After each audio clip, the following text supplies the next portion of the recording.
वर्तमानाशी जोडला जाणार नाही तो भूतकाळ कसला?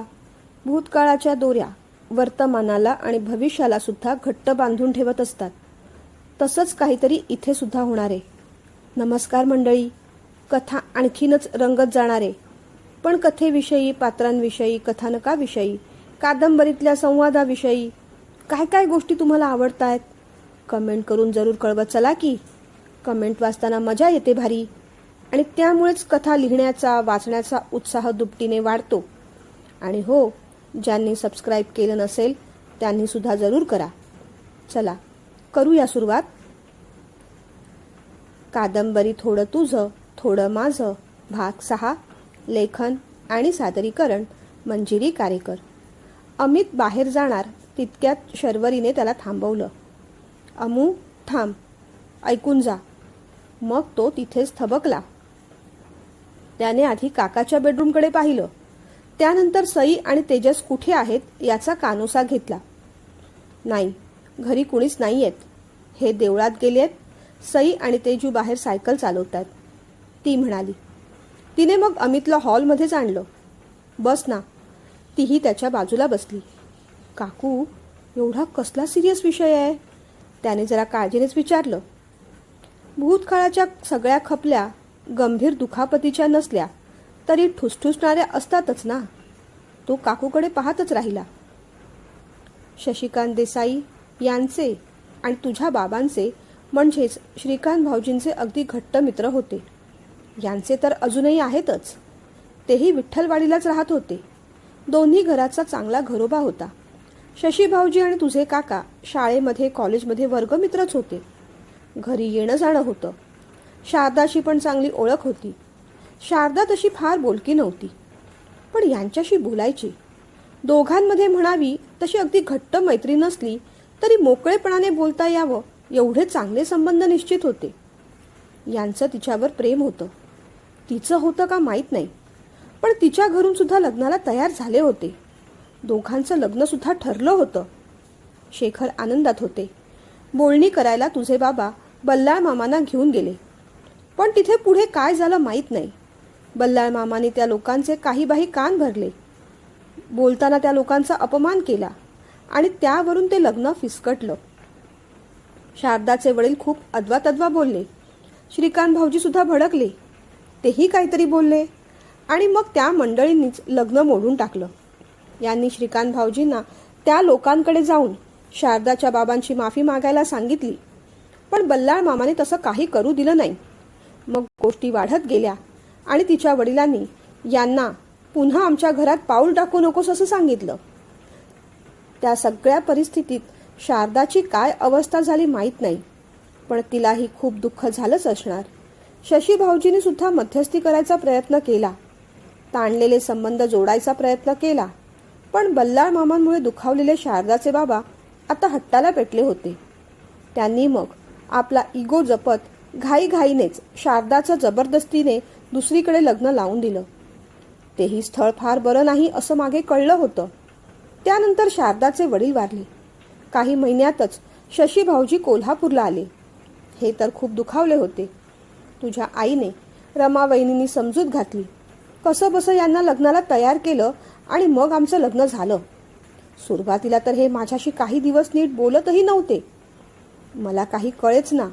मग मी रमा वहिनींकडे हा विषय काढला तेव्हा त्यांनी मला ही सगळी गोष्ट सांगितली. त्यानंतर एका कोणत्या तरी कारणावरून भाऊजींचा आणि यांचा खूप मोठा वाद झाला. भाऊजींनी यांना काहीतरी सुनावलं. यांनी सुद्धा काही गोष्टी भाऊजींना ऐकवल्या आणि मग हे रागातच मला घेऊन घराबाहेर पडले. 2 दिवस आम्ही हॉटेलमध्ये राहिलो आणि मग 3ऱ्या दिवशी शशी भाऊजींकडे कोल्हापूरला आलो. त्यांनी इथे सुरुवातीला नोकरी केली आणि मग हळूहळू शशी भाऊजींबरोबर व्यवसाय सुरू केला. व्यवसायात जम बसला. मग यांनी स्वतःचा व्यवसाय सुरू केला. दोघांची मैत्री अधिक घट्ट होत गेली, पण दादा आणि वहिनींशी संबंध यांनी कायमचे तोडून टाकले. डोक्यात राग घालून घेतला. तू फार लहान होतास. तेजू तर अगदीच तान्हं बाळ. तुम्हाला काहीच आठवत नसणार, पण हे एवढं सगळं घडून गेलं होतं तेव्हा.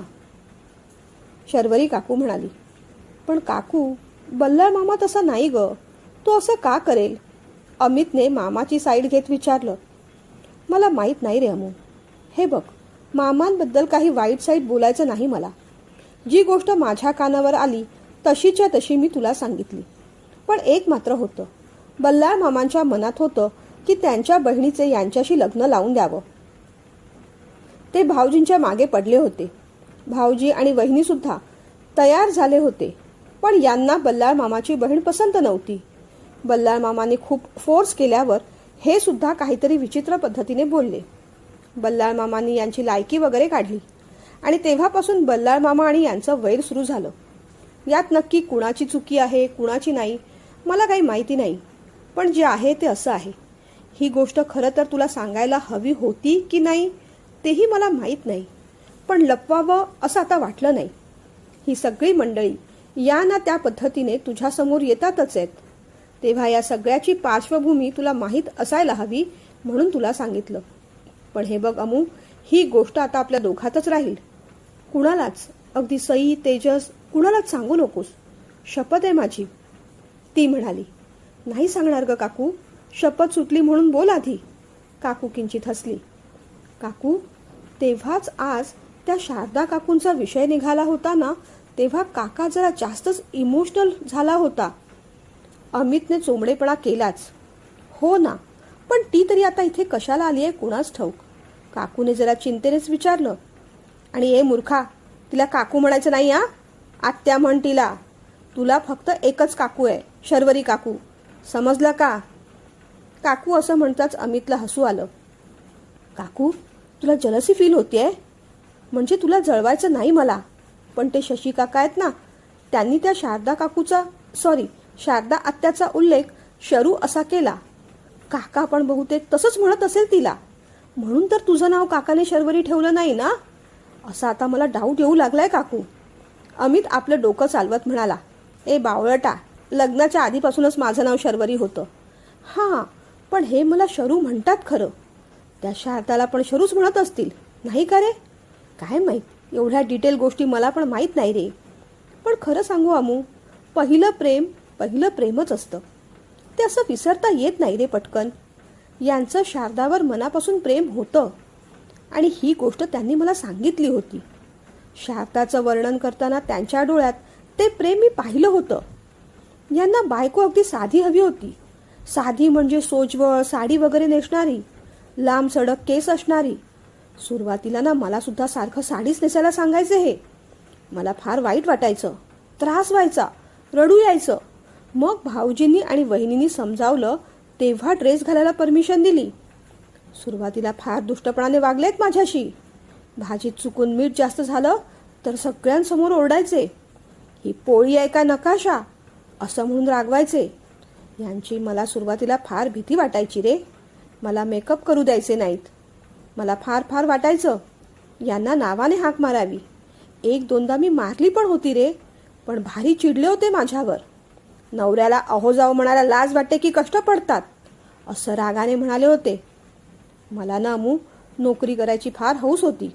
माझं BEd पण झालंय, पण यांनी करू दिली नाही. मला म्हणाले घर सांभाळ, सई लहान आहे तिच्याकडे लक्ष दे, नोकरीचं पाहू नंतर काय रे, नंतर मध्ये अंतर पडत गेलं. मग कसली नोकरी? राहिले घरातच. सगळं ऐकून अमूला धक्का बसत होता. काकाबद्दल एवढी माहिती त्याला प्रथमच कळली होती. माझं सोड अमू, सईशी सुद्धा स्ट्रिक्टली वागतात हे. सईने सुद्धा फार मेकअप केलेला आवडत नाही यांना. तिला सुद्धा फार मित्रमैत्रिणी नाहीतच. आहेत ते एक दोन ओळखीचेच. एक ती विनिता आणि दुसरा तो क्षितिज. तेही बालपणापासून एकाच वर्गात होते म्हणून आणि आपल्याच सोसायटीच्या जवळ राहतात म्हणून. नाहीतर तिला फार कुठे पाठवत सुद्धा नाहीत. तिचा लाड करतील, पण त्यांना ना सगळं शिस्तीत हवं असतं. उगीच खाण्यापिण्याचे वागण्या बोलण्याचे नखरे खपवून घेत नाहीत तिचेही. ती उद्धट बोलली उलट बोलली तर मग तिचंही काही खरं नसतं. खरं सांगू अमू, आम्हाला मुलगी आहे ना तेच एका अर्थी बरं आहे रे. मुलगा असता आणि घरात सून आली असती तर तिचं काय झालं असतं कुणास ठाऊक. आजकालच्या मुली जीन्स शॉर्ट टॉप सगळं घालतात. नवऱ्याला अरे तुरे करतात. रात्री उशिरा पार्टी क्लब करून येतात. पूजा संध्या हे सगळं त्यांना माहीतच नसतं. आणि यांना या गोष्टी सहन झाल्या नसत्या. काकू म्हणाली, बापरे काकू, मग किट्टीचं कसं व्हायचं? अमित पटकन बोलून गेला. काकूला पहिल्यांदा काही कळलंच नाही. कुणाचं? तिने विचारलं. अमित चटकन सावरला. तिचं ग. तिचं कसं होणार असं म्हणायचं होतं मला. कोण ती? काकूने काळजीनेच विचारलं. तिचं म्हणजे माझ्या बायकोचं ग, अमू म्हणाला. तुझ्या बायकोचं काय व्हायचं अमू? तुम्ही पुन्हा कोल्हापूरला जाणार. यांचा कशाला रे जाच होईल तिला? कधीतरी आम्हाला भेटायला याल तेव्हा तिला साडी वगैरे नेसायला सांग. यांच्यासमोर मला नावाने हाक मारू नकोस असं समजाव. आणि हे बघ, मी बरी तिचा जाच होऊ देईन. मी भोगलं ते भोगलं. आता माझ्या सुनांना काही भोगू देणार नाही मी. काकू म्हणाली तसं अमितला थोडं हसायलाच आलं. पण अमू, तुला फारच लग्नाची घाई झाली असं दिसतंय, काकू चिडवत म्हणाली. नाही ग काकू, सहज विषय निघाला म्हणून म्हटलं. पण तू म्हणतेस ना ते बरोबर आहे. पहिलं प्रेमच असतं. कधीच कुणी विसरू शकत नाही ते. कीर्तीच्या आठवणीने तो अगदीच इमोशनल झाला. तुला कसं रे माहीत? काकूने विचारलं. अगं, सगळे म्हणतात म्हणून म्हटलं मी काकू. आणि तुला तरी कसं माहीत पहिल्या प्रेमाबद्दल? तुझंही कुणावर होतं का? सॉरी हां, असं विचारलं म्हणून. राग नाही ना आला? अमितने असं विचारताच शर्वरी काकू अगदी शांत झाली. त्याने काकूकडे पाहिलं. काकू, तुझंही कुणावर प्रेम होतं? त्याने भीत पुन्हा विचारलं. प्रेम असं नव्हतं रे, पण एक मुलगा आवडायचा मला. त्याचा ना आवाज अगदी छान होता. कॉलेजमध्ये गायनासाठी त्याला अनेक बक्षिसं पण मिळाली होती. मला ना अमू सतत वाटायचं रे, माझ्या नवऱ्याचा आवाज छान असला पाहिजे. पण बघा नशीब काय ते, जगात कुणाचा नसेल एवढा कठोर कर्कश आवाज परमेश्वराने माझ्या नवऱ्याचा दिलेला आहे. सतत ओरडत असतात. पण काकू, काकाला माहिती आहे हे सगळं? अमितने आणखीन कुतूहलाने विचारलं. नाही रे, तसा कधी विषय निघाला नाही. आणि माहीत पडलं तर जाऊ दे, आता मी घाबरत पण नाही. काकू बिंदास बोलून गेली. अच्छा, पण मग त्या मुलाचं पुढे काय झालं? अमितने विचारलं. अरे मुलगा काय म्हणतोस, आता झाला तो म्हातारा. गेल्या वर्षी कळलं कोणत्या तरी मुलीच्या प्रेमात होता. ती मुलगी सोडून गेली, मग दारूचं व्यसन लागलं ह्याला. आता एकटाच कुठेतरी गावात पडून असतो. अरे बापरे, पण त्यांचं नाव काय होतं? अमितने आणखीन कुतूहलाने विचारलं. किशोर कुमार. साधारण दिसतो पण त्याच्यासारखाच. ते ऐकून अमितला एकदम हसूच आलं. ए, फिदी दात काय रे काढतोस? रागानेच शर्वरीने विचारलं. शी, काय चॉईस आहे तुझी काकू. उलट आमचा काका किती हँडसम आहे. हां, आता आवाज किशोर कुमार सारखा नाही, अमरीश पुरी सारखा आहे. पण ठीक आहे ग, अमित म्हणाला. हां, यांचा नुसता आवाजच अमरीश पुरी सारखा नाही, दिसतात पण तसेच. सतत डोळे वटारत असतात सगळ्यांवर. पण आता खरं सांगू का अमू, मला यांच्याबद्दल ना काहीच तक्रार नाही. सगळ्या तक्रारी मागे पडल्या. काही चांगल्या क्षणांमध्ये त्या सगळ्या तक्रारींची होळी करून टाकली. एवढी वर्ष संसार केला आम्ही. यांनी माझी खूप काळजी घेतली, मला सांभाळलं. जिथे रागवायचं तिथे रागावले. मी रागावले तेव्हा शांतपणे माझं ऐकून सुद्धा घेतलं. भांडण करत मजा करत पोचलो आम्ही इथपर्यंत. आणि तसे प्रेमळ येथे.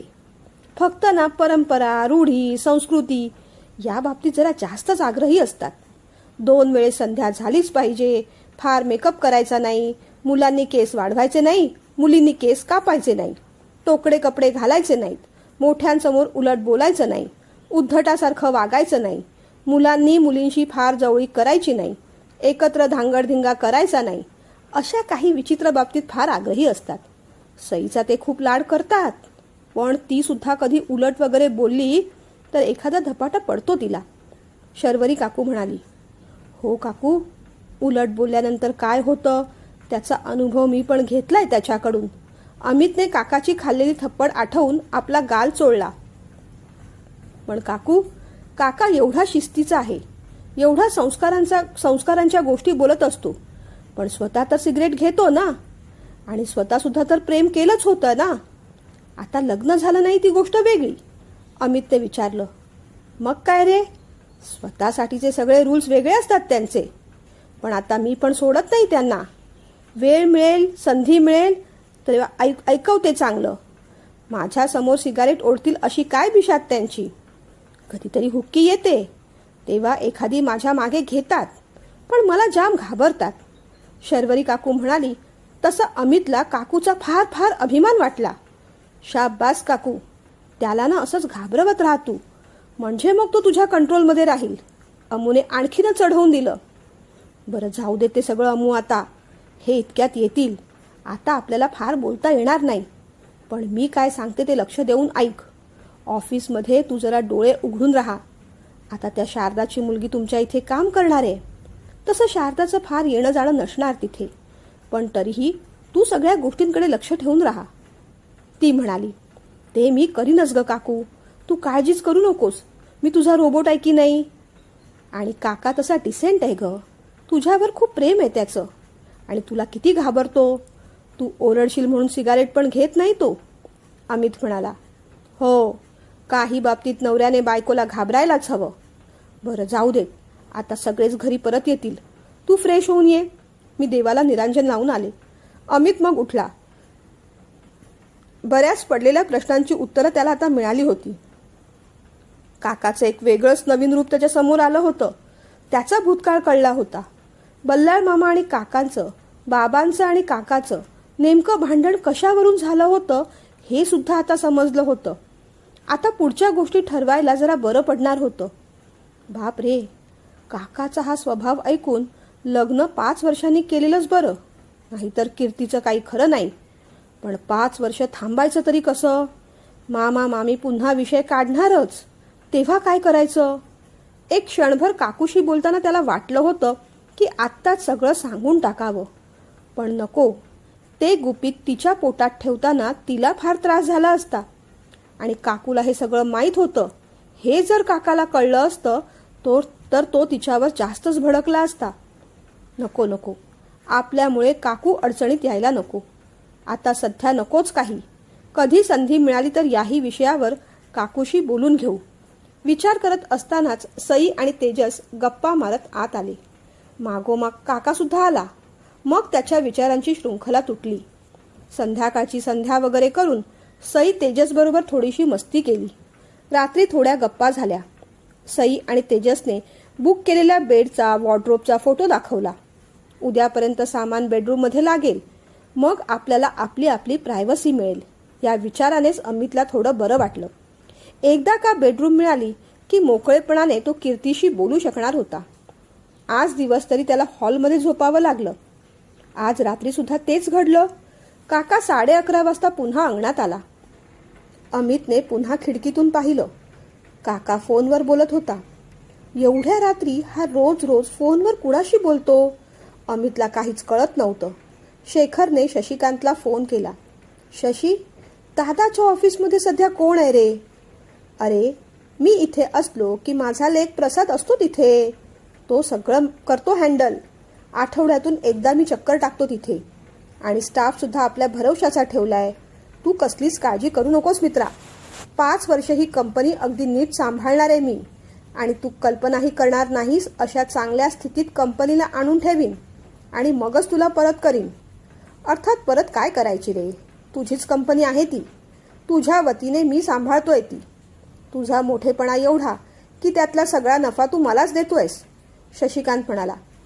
शशी, पैशाची चिंता नाही रे मला. कंपनी नीट सांभाळली गेली पाहिजे.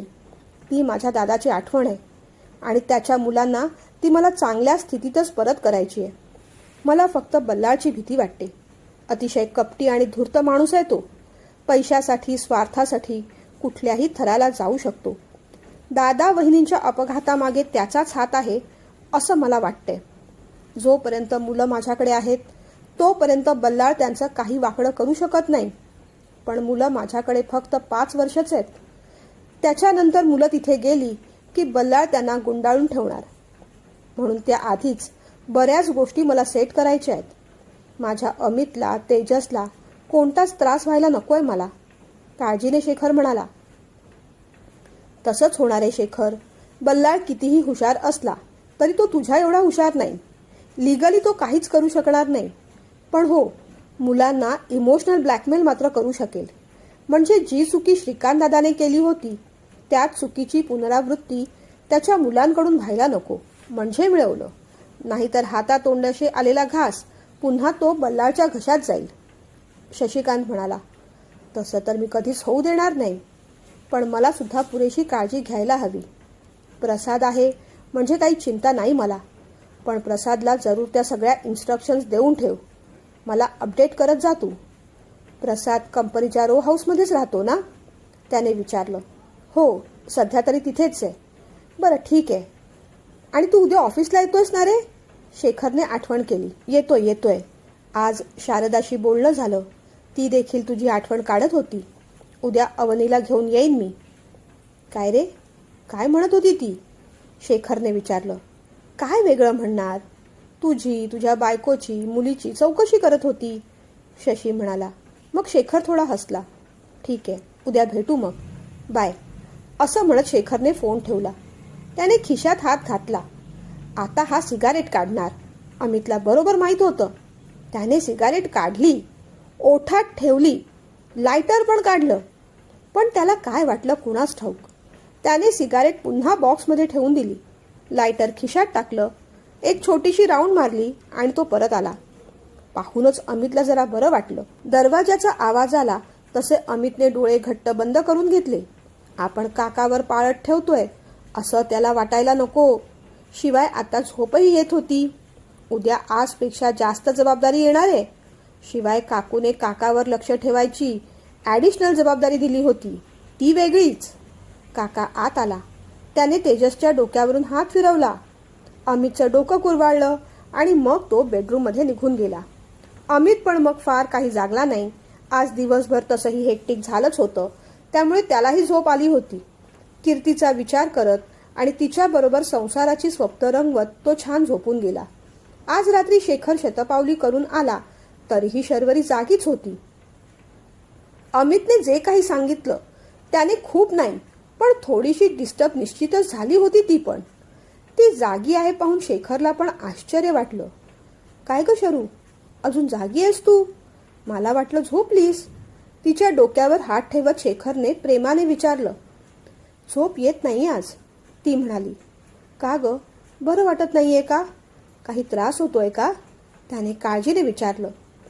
त्रास शरीराचा असता तर त्याच्यावर औषधं गोळ्या घेता येतात, पण मनाचा असला तर त्यावर काय हो करायचं?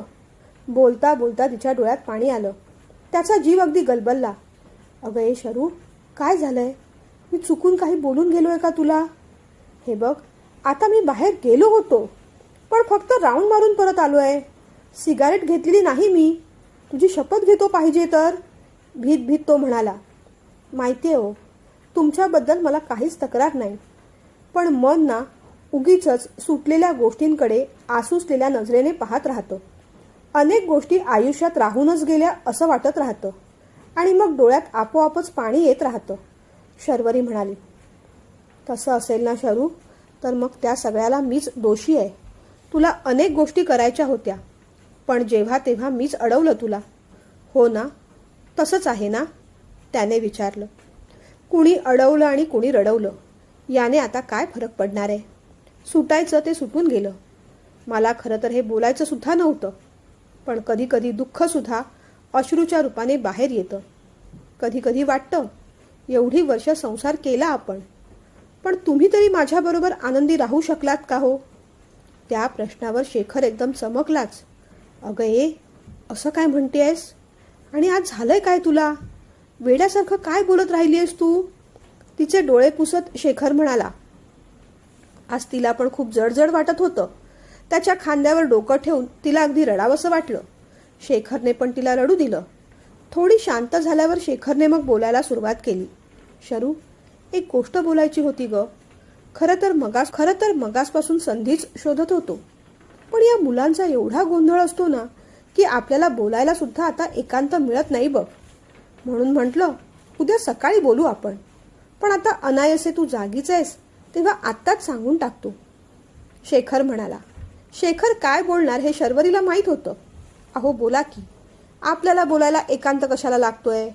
आणि एकांतात बोलण्यासारखा विषय आहे का? ती असं म्हणताच शेखर जरा गडबडला. नाही ग, तसं काही नाही. पण आपल्या गप्पा उगीच मुलांसमोर कशाला, म्हणून तसं म्हटलं मी. बरं जाऊ दे. आपला शशी आहे ना, तो उद्या आपल्या भाचीला घेऊन इंटरव्ह्यूला येणार आहे. ती फूड टेक्नॉलॉजिस्ट आहे. आपल्या कंपनीत सुद्धा आता सध्याचे जे फूड टेक्नॉलॉजिस्ट आहेत ना, ते काही महिन्यांनी रिटायर्ड होणार आहे. शशीने सुचवलं, वाटल्यास हिला ठेवून घे. एवढं बोलून शेखर शांत झाला. अहो, भाची म्हणजे बहिणीचीच मुलगी ना? शर्वरीने असं विचारताच शेखरचं हृदय आता धडधडू लागलं. हां, भाची म्हणजे जनरली बहिणीचीच मुलगी असते. एवढं बोलून तो पुन्हा शांत झाला. मग शारदाची मुलगी असं म्हणा ना. हात असा उलटा फिरवून घास कशाला खाताय? तिने असं विचारल्यावर त्याने मान खाली घातली. बोलला काहीच नाही. मग भाचीच येणार फक्त, की भाचीची आई पण येणार? तिने पण मुद्दामूनच विचारलं. काहीतरीच काय बोलतेस ग? नोकरीच्या ठिकाणी मुलांचे आई वडील जातात का कधी? ती काय शाळेतली पॅरेंट मीटिंग आहे? त्याने जरा रागावूनच विचारलं. मला काय माहीत. मागे सईला कॉलेजमधून आठवडाभर इंटर्नशिपसाठी पाठवलं होतं, तेव्हा तुम्ही जायचात की तिच्याबरोबर? ती म्हणाली. एकदाच गेलो होतो मी, ते पण तिचं ऑफिस कुठे आहे, कसं आहे ते पाहायला. उगीच काहीतरी बोलत असतेस. तो वैतागला. मग तसं तीही येऊ शकते ना, तिच्या मुलीचं ऑफिस पाहायला. शर्वरी म्हणाली. तसा त्याने केसातून उगीचच हात फिरवला.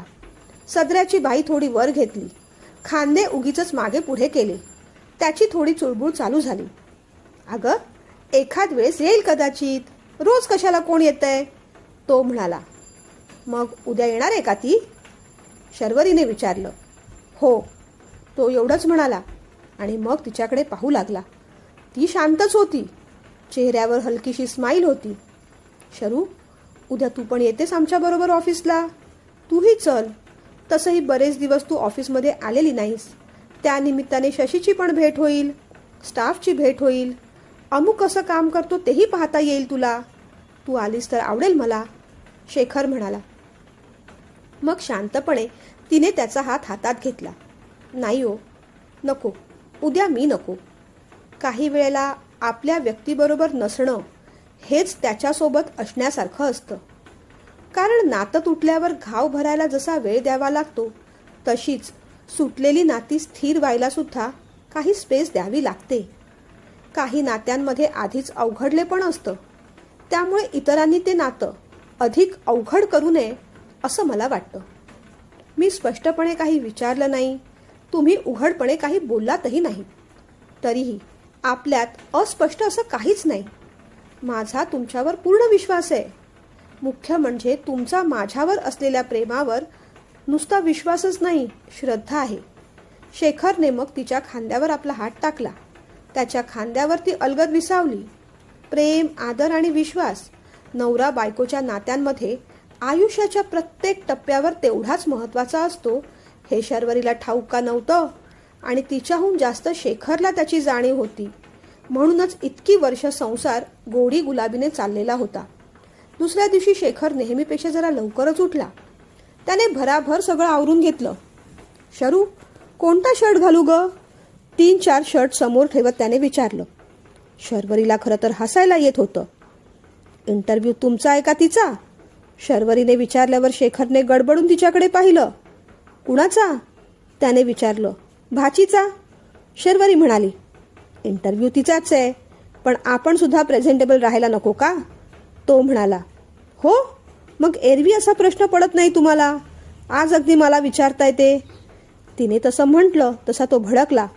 जाऊच दे, हा अगदी काळा कुळकुळीत शर्टच घालतो मी, असं म्हणत त्याने सगळ्यात मागे लावलेला काळा शर्ट ओढला. हां, काळाच शर्ट घाला. उगीच कुणाचीही नजर लागायला नको तुम्हाला. बोलतानाच शर्वरीला हसू येत होतं. तो रागावला, बोलला काही नाही. गुपचूप आंघोळीला निघून गेला.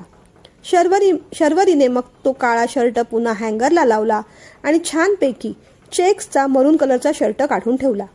शेखर आंघोळीवरून बाहेर आला तेव्हा बेडवर काढून ठेवलेल्या शर्ट पॅन्टच्या जोडीकडे पाहून त्याला किंचित हसू आलं. उगीच त्रास देत असते मला, तो म्हणाला. अहो, परफ्यूम पण मारून जा हां, इंटरव्ह्यू आहे ना. आपण प्रेझेंटेबल राहायला हवं. त्याला चिडवत ती म्हणाली. शरू, गप्प बसा आता, बास झालं. आणि नाश्ता लाव लवकर, निघायचंय आम्हाला. वैतागतच तो बाहेर आला. अमू अजूनही घरच्याच टी शर्टमध्ये बसला आहे पाहून तो वैतागला. ए मूर्खा, तुझी तयारी झाली नाही अजून? चल लवकर, तो म्हणाला. आज लवकर निघायचंय काका? अमितने विचारलं. हां, थोडं लवकर निघायचंय, लवकर आवर. अमितने मग पटापट नाश्ता केला. डबा घेण्यासाठी किचनमध्ये गेला. काकू, बघितलंस ना, काका आज किती मस्त तयार झालाय. तू काही बोलली नाहीस त्याला? त्याने विचारलं. नाही रे, मीच काढून दिलं ते शर्ट. साधे आहेत रे. आणि खरं सांगू का अमू, पहिलं प्रेम माणसाला शेवटच्या क्षणापर्यंत विसरता येत नाही, हे जेवढं खरं ना, तेवढंच बायकोचं प्रेम 7 जन्माला पण पुरून उरणारं असतं, हेही तेवढंच खरं आहे. प्रत्येक सप्तपदी बरोबर त्या दोघांची प्रेमाची, विश्वासाची ती गाठ अधिकाधिक घट्ट होत जाते, कधीच न सुटण्यासाठी. यांच्या बाबतीत मला कसलीच भीती नाही. आणि तूही त्या बाबतीत निर्धास्त राहा. फक्त हे सिगारेट वगैरे ओढत नाही ना, तिकडे लक्ष ठेवून राहा. अमितने मग डोळे मिचकावले. चल येऊ मी, नाहीतर आणखीन चिडेल माझ्यावर, असं म्हणत त्याने पटकन डबा उचलला आणि तो बाहेर पडला. ऑफिसमध्ये आल्या आल्या मॅनेजर साठे काकाच्या मागोमाग केबिनमध्ये आले. साठे, मीटिंगसाठी कोणी आलंय का? मुद्दामूनच शेखरने विचारलं. नाही सर, अजून कुणीही आलेलं नाही. बरं, ठीक आहे. अमित सरांच्या बसण्याची व्यवस्था उद्यापासून होईल. लॅपटॉप, कनेक्शन, सगळं काम आज पूर्ण होईल. साठे म्हणाले. हां ठीक आहे, काही प्रॉब्लेम नाही. बाकी आज महत्त्वाच्या फाईल्स चेक करायच्या असतील तर आणून ठेवा, दिवसभरात करून ठेवतो मी, असं म्हणत काकाने लॅपटॉप उघडला.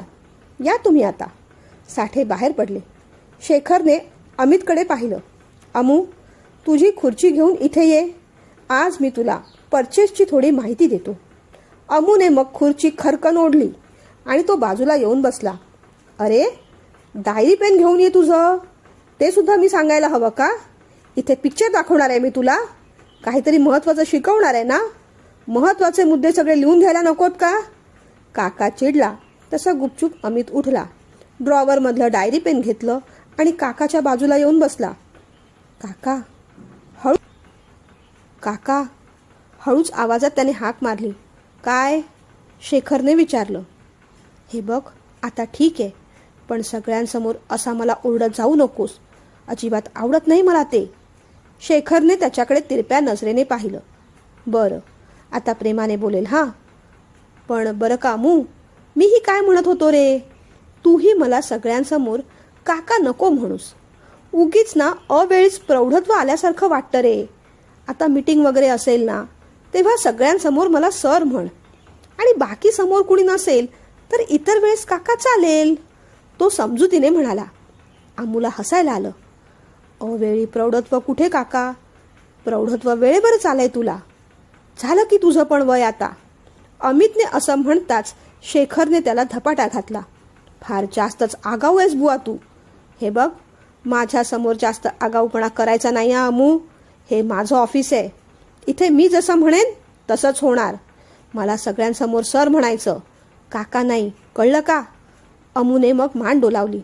तेवढ्यात साठे आलेच. सर, शशिकांत सर आणि त्यांच्यासोबत इतर काही गेस्ट आले आहेत.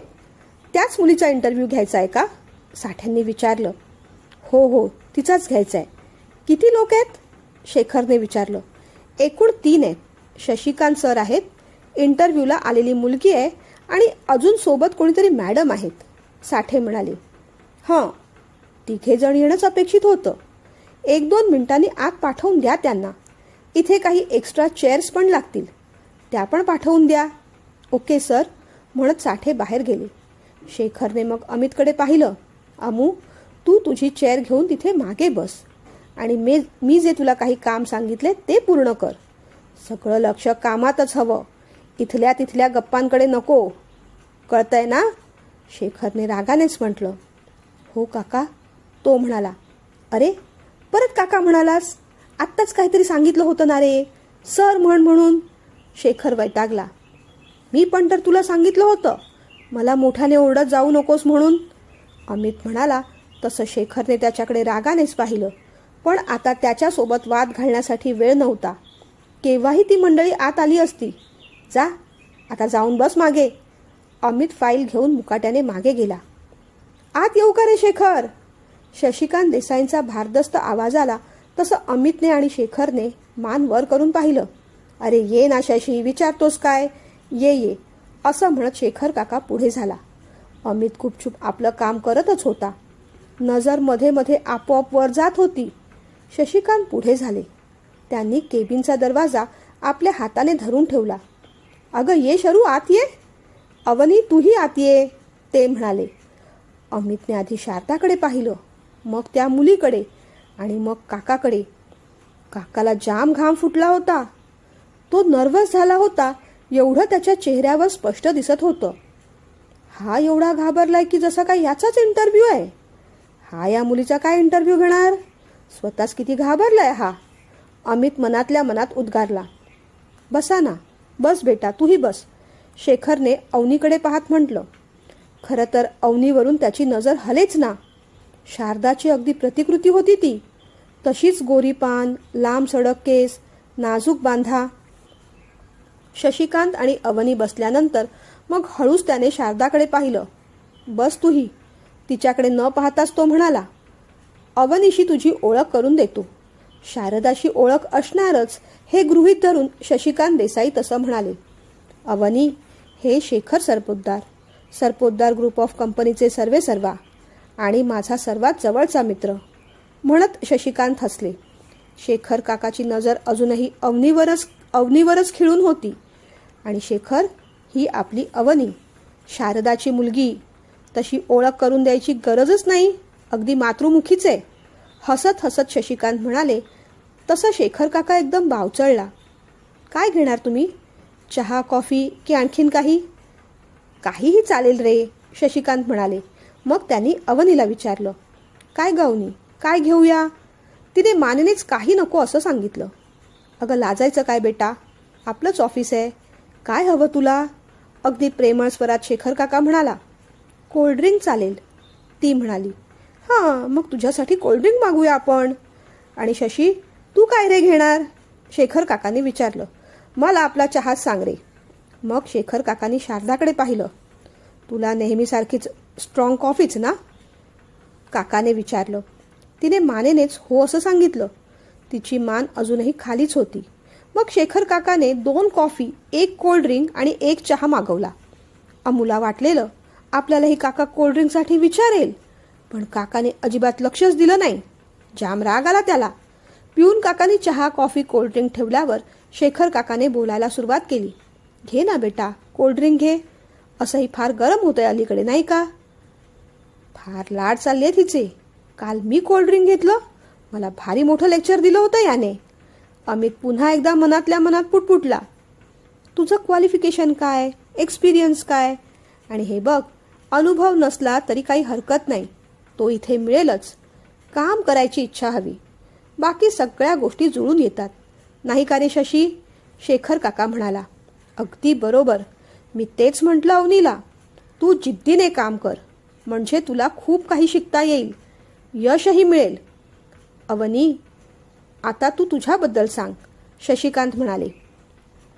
हो, मी अवनी मोरे.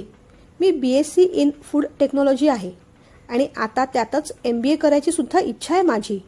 विश्रांतवाडीला असताना एका कंपनीत 6 महिन्याचा एक्सपिरियन्स आहे मला. Product development, quality assurance, food safety, management या सगळ्या प्रोसेस संबंधित मी काम केलं आहे, ती म्हणाली. छान छान. तसंही आपल्या इथे जे फूड टेक्नॉलॉजिस्ट आहे विश्वंभर मिश्रा, ते सुद्धा तुला व्यवस्थित गाईड करणारच. तुला MBA वगैरे करायचं असेल तर करून घे. ऑफिसमधून थोडी लवकर गेलीस तरी चालेल, शनिवारी नाही आलीस तरी चालेल, आम्ही करू मॅनेज. बरं मला सांग, सॅलरीची काय एक्सपेक्टेशन आहे तुझी? शेखर काकाने विचारलं. ती काही बोलणार त्याआधीच शारदा पटकन म्हणाली. अहो सॉरी, मध्ये बोलायचं नव्हतं मला, पण सॅलरी नको तिला, फक्त अनुभव हवाय. तसंच मी दादाला सुद्धा सांगितलं होतं, तो तुम्हाला बोलला असेल ना? शारदा अगदी हळू आवाजात म्हणाली. ते तिला ठरवू दे, तू नको सांगूस. आणि असं कसं चालेल? कामाचा मोबदला तर मिळायलाच हवा. पुन्हा एकदा तिच्याकडे न पाहताच शेखर जरा रागानेच म्हणाला. प्रत्येक काम मोबदल्याच्या अपेक्षेने करू नये. शारदा म्हणाली तसं शेखरने तिच्याकडे मान वर करून जरा रागानेच पाहिलं आणि मग आपोआपच त्याने नजर खाली झुकवली. अरे शेखर, तुला जसं योग्य वाटतं तसं तू ठरव. आता अवनीची सगळी जबाबदारी तुझ्यावर टाकलेली आहे आम्ही. करिअरच्या दृष्टिकोनातून तिला चांगलं घडव. हे बघ, तू सईशी, तुझ्या पुतण्यांशी जसा वागतोस ना, तसंच शिस्तीने हिच्याशी पण वाग. प्रसंगी वडिलकीच्या अधिकाऱ्याने ओरडलास तरी आम्हाला अजिबात वाईट वाटणार नाही. तुझ्या कामाच्या शिस्तीच्या मुशीत ती चांगली तयार झाली पाहिजे असंच बघ. शशिकांत म्हणाले तसं शेखर हसला. ते काही सांगायला हवं का शशी? जिथे जिथे मुलं चुकणार तिथे मी ओरडणारच. ठरवून सुद्धा शांत राहायला जमत नाही कधी कधी मला. असं म्हणून शेखर शांत झाला. शारदाने क्षणभर त्याच्याकडे पाहिलं आणि मग पुन्हा मान खाली फिरवली. मग कधीपासून यायला जमेल तुला अवनी? शेखरने विचारलं. उद्यापासून आले तर चालेल का सर? आज जरा तयारी करून ठेवते, अवनी म्हणाली. चालेल ना, उद्यापासून जॉईन कर. थँक्यू रे मित्रा, आता माझी मोठी काळजी मिटली, शशिकांत म्हणाले. शशी, थँक्यू काय रे म्हणतोस? बरं, मी काय म्हणतो, आता आलाच आहात तर कंपनी पाहून जा.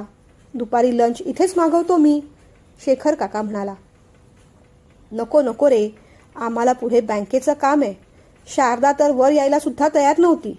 मीच म्हटलं तिला, अगं आलीच आहेस तर लेकीचं ऑफिस पण पाहून घे. ती कुठे काम करणार आहे, काय काम करणार आहे हे एकदा जाणून घे. फार वेळ थांबायचं नाही आपल्याला, असं म्हटलं तेव्हा कुठे तयार झाली ती. तेव्हा आता थांबवू नकोस, निघतो आम्ही. मग सगळेच उठले. शशिकांत मागे वळले तेव्हा त्यांचं लक्ष अमितकडे गेलं. अरे अमित, अजून तुला तुझी वर्कप्लेस मिळालेली नाही बेटा? त्यांनी विचारलं. उद्या मिळणार आहे, तो म्हणाला. मग शशिकांतने हातानेच अमितला जवळ बोलवलं. शरू, हा श्रीकांतदादाचा थोरला मुलगा. शारदाने मान वर करून पाहिलं. तिचा चेहरा लाल झाला. दुःखाने की रागाने ते मात्र अमितला कळू शकलं नाही, पण बहुतेक दुःखानेच असेल. दादा आणि वहिनीचं कळलं. खूप वाईट वाटलं रे बेटा, पण तू आता सेट होतोयस पाहून छानही वाटलं. तुला माझ्याकडून खूप शुभेच्छा, ती म्हणाली. थँक्यू, अमित एवढंच म्हणाला. शारदाने मग क्षणभर वळून शेखर काकाकडे पाहिलं. येते मी, असं म्हणाली. काकाला काहीतरी बोलायचं होतं असं वाटलं, पण त्याने शब्द ओठातच दाबले. हाताची घडी घालून घेतली. मग मात्र पुढे कुणी काही बोललं नाही. ते सगळे निघाले. काका कितीतरी वेळ दरवाजाकडे पाहतच होता. अमितने पण त्याला डिस्टर्ब केलं नाही. मग त्याच्यानंतर त्याचा तोच सावरला. दिलेलं काम झालं का रे तुझं? काकाने विचारलं. हो झालं. आणि इथे काय केलं ते पाहू दे मला. अमितने मग फाईल त्याच्याकडे नेली. काका, त्या शारदा आत्या माझ्या आईबाबांना ओळखतात? त्याने विचारलं. हो. कसं काय? अमितने मुद्दामूनच विचारलं. अरे कधी एकेकाळी आम्ही शेजारी होतो म्हणून, काका घाईघाईत म्हणाला. म्हणून त्या आत्यांना आईबाबाचं ऐकून वाईट वाटलं असेल नाही? अमित स्वतःशीच बोलून गेला. मगासपासून काय आत्या आत्या लावलायस रे? तो चिडला तसा अमित भानावर आला. अमित पण भानावर आला आणि शेखर पण भानावर आला. अरे म्हणजे आत्या वगैरे नको म्हणूस तिला, शेखर म्हणाला. मग काय म्हणू? दुसरं काही म्हण, मावशी म्हण, दुसरं काहीतरी म्हण. नाहीतर काही म्हणूच नकोस ना तू. पुन्हा पुन्हा तिला काही म्हणावं लागेल अशी वेळ तुझ्यावर येणार नाहीये. बस तू आता, कामाचं बोलू आपण. त्याची चिडचिड अमितला कळत होती. लंच नंतर काकाने साठ्यांना आत बोलावलं. साठे, उद्यापासून ती मुलगी जॉईन करेल. तिचं नाव अवनी मोरे असं आहे. तिचे डॉक्युमेंट्स स्कॅन करून ठेवा. तिच्याही बसण्याची व्यवस्था करा. अमितला कुठे जागा देताय तुम्ही? सर, सध्या 1-2च जागा रिकाम्या आहेत. तुमच्या केबिनच्या समोर जो कॉर्नर आहे ना, तिथे थोडी जागा आहे. तिथे अमित सरांची बसण्याची व्यवस्था करतो, साठे म्हणाले. चालेल, माझं लक्षही राहील त्याच्यावर. फाईल साईन करता करता काका म्हणाला. आणि अवनीची व्यवस्था कुठे करताय? अमित सरांच्या मागेच एक क्युबिकल रिकाम आहे, तिथे ती बसेल. तसं तिला फार डेस्क वर्क नाहीच आहे. लॅबमध्ये टेस्टिंगसाठीच बराच वेळ घालवावा लागेल तिला. फक्त लॅपटॉपमध्ये रीडिंग टाईप करून सेव्ह करायचे असतील, मेल्स पाठवायचे असतील तरच तिला इथे येऊन बसावं लागेल. साठे म्हणाले. हां, तेही चालेल. शेखर काका म्हणाला. अमित सर, तुम्हाला ती जागा चालेल ना? इथून दिसतेय ना, बघा तीच अगदी समोर. साठे म्हणाले. अमितला ती जागा अजिबात आवडली नाही. 9 तास काका आपल्याकडे लक्ष ठेवून राहणार. साठे सर, ही जागा त्या नवीन जॉईन झालेल्या मुलीला आणि पलीकडची जागा मला दिली तर नाही का चालणार? त्याने भीत भीत विचारलं. चालेल तसंही, साठे बोलले, पण तेवढ्यात शेखर गरजला. नाही चालणार. तू माझ्या समोरच बस. त्या अवनीला मागे बसू दे. तू जिथे बसतोस तिथे उजव्या बाजूला तुझ्या कामाला लागणाऱ्या फाईल्स आहेत. समोर बसलास तर तुझं काम सोपं होईल. नाहीतर फाईल घेण्यासाठी तुला सतत मागून पुढे यावं लागेल. तेव्हा तू माझ्या इथे समोरच बस. तिला बसू देत मागे. साठे, लवकरात लवकर व्यवस्था करा. उद्या ती मुलगीसुद्धा जॉईन करेल. बरं म्हणत साठे निघून गेले. अमितला फार राग आला होता, पण काकाला काही बोलता येईना. त्याने समोरचा एक पेपर रागाने चुरगळला. अरे मूर्खा, पेपर का चुरगळतोयस? माझ्या कामाचा पेपर आहे तो. शेखर ओरडला तसा अमित घाबरला. सॉरी. त्याने पुन्हा पेपर इस्त्री केल्यासारखा ठीकठाक करून ठेवला. आणि केवढ्या चुका करून ठेवल्यास? साधं कॅल्क्युलेशन येत नाही तुला? इकडे ये, दाखवतो. अमित मग गुपचूप त्याच्या बाजूला जाऊन बसला. 2 चुका झाल्या होत्या खऱ्या. काकाला पण अतिशयोक्ती करायची सवयच आहे. म्हणे केवढ्या चुका झाल्या? 2च तर झाल्या. मनातल्या मनात अमित पुटपुटला. मी करेक्ट करून आणतो, तो म्हणाला. हां, जा बस मागे. शांतपणे शेखर म्हणाला. काका, मी कॅन्टीनमध्ये जाऊन येऊ थोडा वेळ? अमितने विचारलं. का? गरम होतंय मला. मी कोल्ड्रिंक घेऊन येतो पटकन. अमित म्हणाला. काही नको. AC मध्ये गरम व्हायला काय झालंय तुला? कीच रोजचे नखरे झालेत तुझे. कालच सांगितलं तुला. रोज रोज कोल्ड्रिंकची सवय नकोच आहे. थंड पाणी पी वाटल्यास. जा आता मागे बस. शेखर भडकला. अमित गुपचूपपणे मागे जाऊन बसला. काकाचा राग येत होता. मगाशी त्या मुलीला आग्रहाने कोल्ड्रिंक देत होता आणि आता माझ्याशी कसा वागतोय? खरं तर अमितला कॅन्टीनमध्येही जायचं नव्हतं. कोल्ड्रिंक पण घ्यायचं नव्हतं. त्याला खरं तर कीर्तीला फोन करायचा होता. तिची खूप आठवण येत होती. लंच टाईम व्हायला अजून 2 तास होते. त्याला कामाचा पण कंटाळा येत होता. त्याने पुन्हा एकदा काकाकडे पाहिलं. काका, काकूला तरी फोन करून येऊ का? त्याने विचारलं. कशाला? वैतागतच शेखरने विचारलं. मला आठवण येते तिची. अमित बोलून गेला. काहीतरी मूर्खासारखं बोलू नकोस. तिला भेटून अजून 2 ताससुद्धा उलटले नाही. तिची आठवण यायला काय झालं? काही गरज नाही. तुला सांगितलेलं काम कर तू. पुन्हा कामाच्या व्यतिरिक्त माझ्याशी काही बोलायचं नाही हा. आणि विचारायचं तर अजिबात नाही. काका जामच भडकला. मग मात्र अमितचा नाईलाज झाला. गुपचूपपणे तो मागे जाऊन बसला. फाईलमध्ये डोकं खुपसलं. मगाशी आलेल्या लोकांचा विचार मनातून जाईना. काकू म्हणते त्याप्रमाणे शशिकांत देसाई आणि आपल्या घरातल्यांचे संबंध नक्कीच चांगले असले पाहिजेत. त्या शारदा आईबाबांबद्दल किती प्रेमाने कळकळीने बोलत होत्या. आईबाबांच्या जाण्याचं त्यांना वाईट वाटलं हे जाणवलं. पण मग नक्की वितुष्ट का आलं असेल? आपल्या बाबांमुळे की बल्लाळ मामामुळे, की एकंदरीत सगळ्यांच्याच गैरसमजामुळे? आपल्या बाबांमुळे काही झालं असतं तर त्या शारदा नक्कीच रागावल्या असत्या. आस्थेने एवढी चौकशी केली नसती. म्हणजे आपल्या बाबांवर त्यांचा राग नाही हे निश्चित. पण नेमकं काय झालं असावं ते शोधून काढायला हवं. काकूला जेवढं माहीत होतं तेवढं तिने सांगितलं. पण दुसरी कुणालाही माहीत नसलेली बाजू आपल्याला कळली पाहिजे. बाकी आपल्याला आता तसा या गोष्टीत इंटरेस्ट नाही. पण जर कीर्तीशी लग्न करायचं असेल तर बल्लाळ मामाची काकाच्या मनात असलेली प्रतिमा चांगली झालीच पाहिजे. नाहीतर काका काही केल्या परमिशन देणार नाही. तो कीर्तीला कधीच ॲक्सेप्ट करणार नाही. उलट काहीतरी कटकारस्थान करून आपलं लग्न मोडून टाकेल. तसं काही व्हायला नकोय. आपल्या भल्यासाठी ही सगळी भानगड काय आहे हे जाणून घ्यायला हवं. पण यासाठी योग्य व्यक्ती कोण? बल्लाळ मामा की शशिकांत देसाई? काही प्रश्नांची उत्तरं मिळाली होती. काही प्रश्न आणखीन पडले होते आणि ते सोडवणं तेवढंच जरुरी होतं. अमित पुढे काय करेल पाहूया पुढच्या भागात.